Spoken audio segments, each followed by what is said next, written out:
शिलेगाव ग्रामस्थ श्री अशोकराव पांडुरंग रेबडे शिलेगाव, सन्माननीय आदरणीय कैलासवासी शिवाजीराव कर्डिले साहेब यांनी गेल्या 15 वर्षामध्ये आमच्या शिलेगावासाठी अगदी जे नाही ते काम करण्याचं त्यांचं स्वप्न होते, त्यांनी ते काम केलेलं होतं. राहिलेले कामं अपूर्ण असल्यामुळं त्यांचे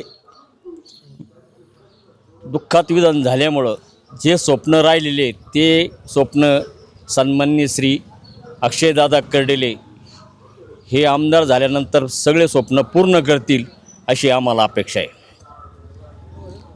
तसेच शिलेगावमधील आजही आम्ही पहिल्यापासून भाजपचे एक निष्ठावंत कार्यकर्ते म्हणून आमचं सगळं शिलेगाव आजही भाजप संघ कायम कुठल्याही इलेक्शनमध्ये हरणीनं भाग घेऊन कुठलाही उमेदवार जर असेल तर त्याचं सगळं मनापासून सगळं काम सगळ्या ग्रामस्थ भरभरून त्याला मतदान पेटीत टाकीत आहे.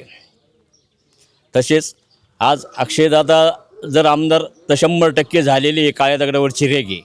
परंतु जे शिलेगावचे राहिलेले अपूर्ण काम दादा 100% करतील हे आम्हाला 101% सर्व ग्रामस्थांना खात्री आहे.